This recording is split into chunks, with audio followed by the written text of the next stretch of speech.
Hey guys, Dan here. Welcome to another edition of Dan Reviews It, and we're looking at the Connors episode from last night called Miracles. This is episode 5, which means we are halfway through the season already. Hard to believe there's only going to be 5 more now, but boy, are we really finding the stride here for this show, and I think what it's going to be.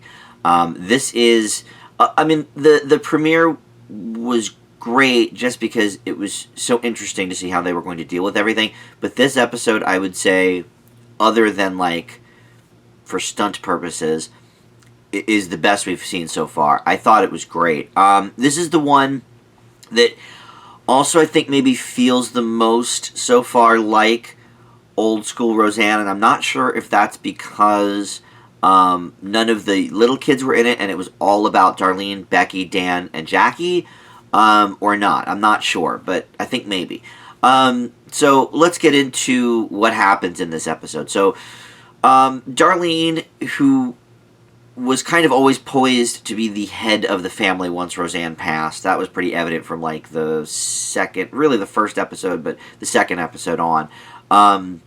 So now we see her getting a job at this sort of rag magazine called Lock 'em Up, and it's sort of odd that Lanford would have a specific gossip rag just for itself, but alright, I'm game, I'll go with it. But basically it's a who's who of who was arrested last week or whatever.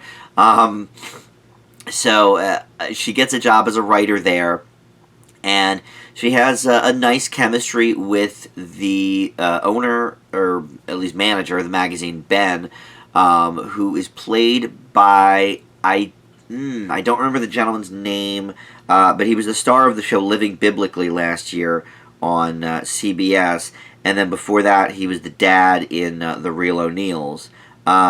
He's a very likable actor. I really like him. I'm just looking up Living Biblically here. J. Ferguson, J.R. Ferguson. So, it seems so far they have a really nice chemistry.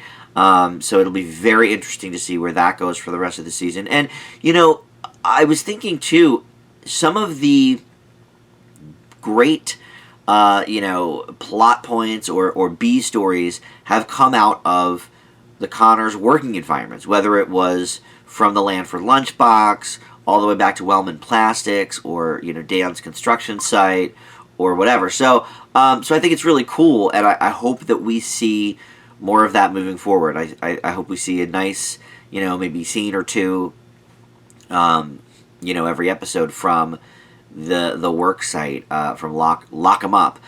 So that was sort of. I don't know if there was really an A and a B story. That was very important, but then also there was a second topic that probably got as much screen time, and that is Becky is pregnant. That was like the bombshell, right? First of all, that was sort of how we got Sarah Chalk into Roseanne season 10. She was going to be a surrogate for Becky. Becky really wants a kid, but then her doctor was like, well, you have like a 5% chance, so not really sure like if that's something you want to keep pursuing.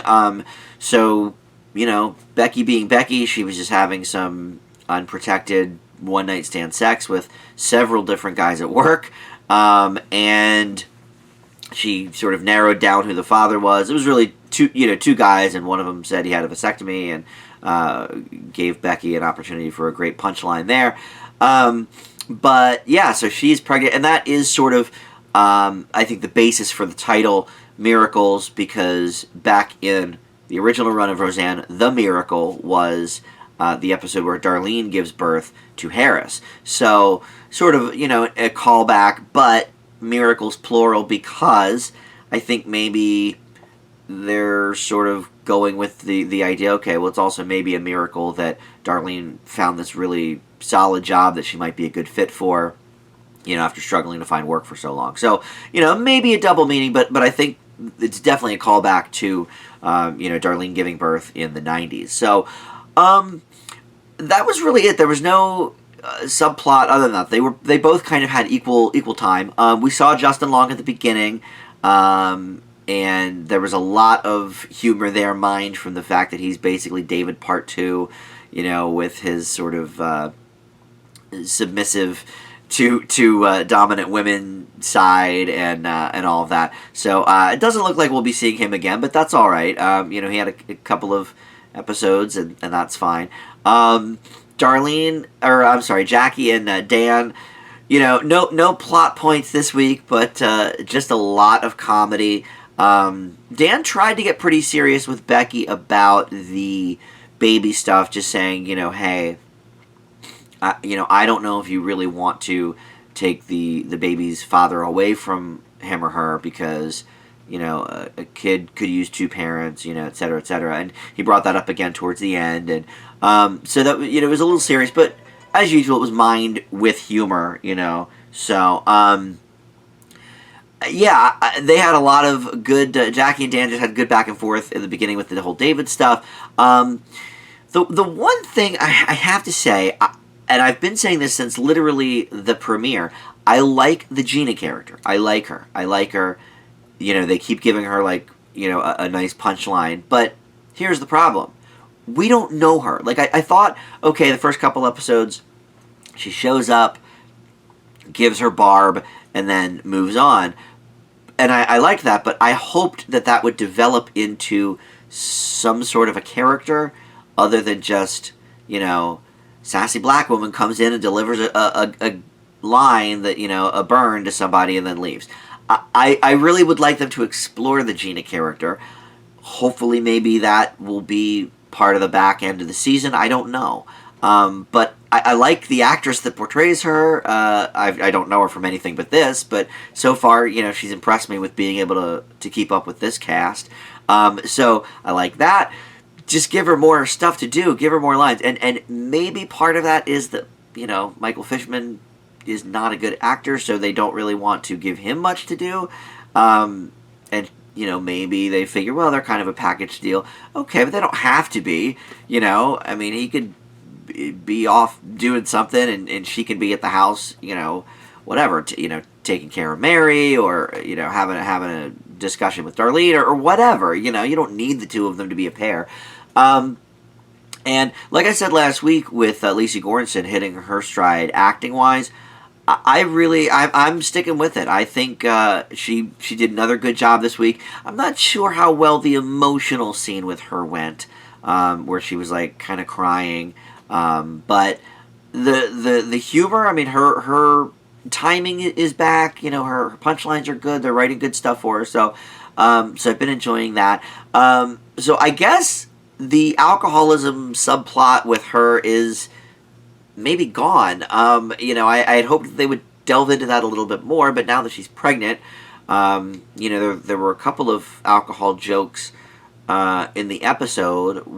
One wasn't really a joke. I guess towards the beginning, Dan thought she was, being sick because she was hungover, and then we find out once the credits roll that no, she's pregnant. But so it was touched on there, and he was like, okay, we're gonna have to go to a meeting.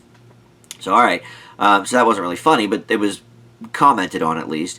And then two of her regular customers wanted to buy her a drink, and she kind of was like, oh, got a little upset, she can't have a drink.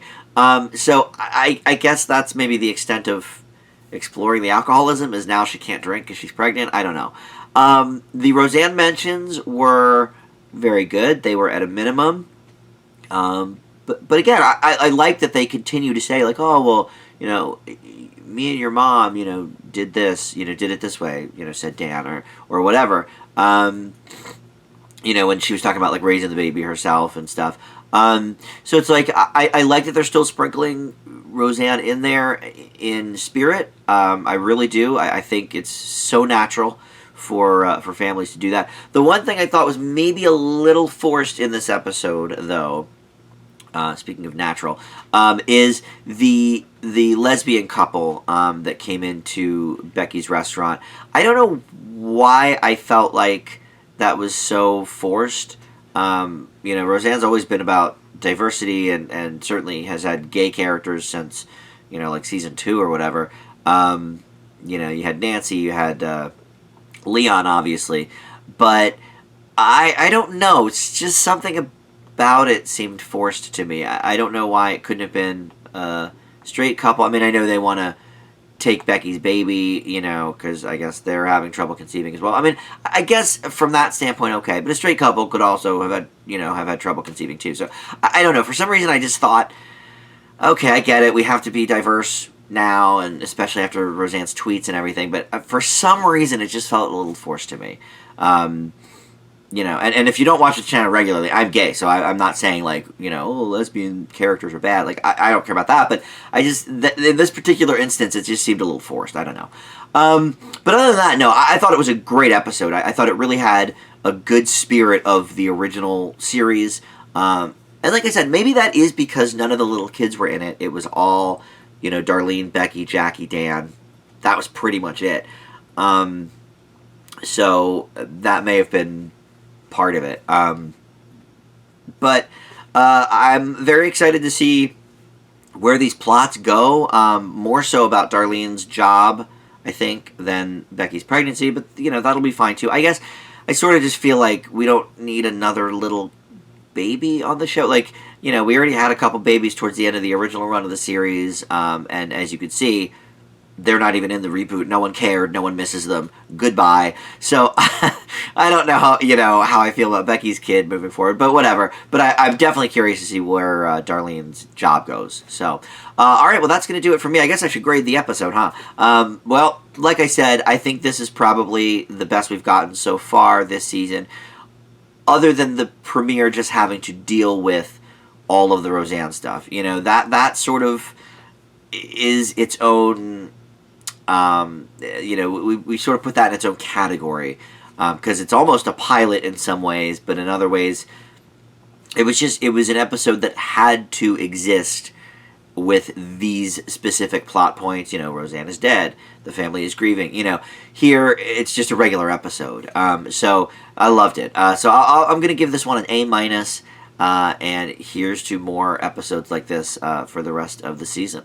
That's going to do it for me. Comment below. I'd love to hear from you guys. And you guys have such great insight, too, about, the show and, some of the backstory. And, one of my commenters last week mentioned that Becky's alcoholism would be brought up again this episode. Sure enough, it was. Dan was trying to get her to a meeting. I love hearing from you guys, both positive and negative, but I certainly love all the info that you put on the comments as well. It's always interesting to read what you guys have to say. So subscribe if you haven't yet. I have been picking up a couple subscribers every week, so that's great.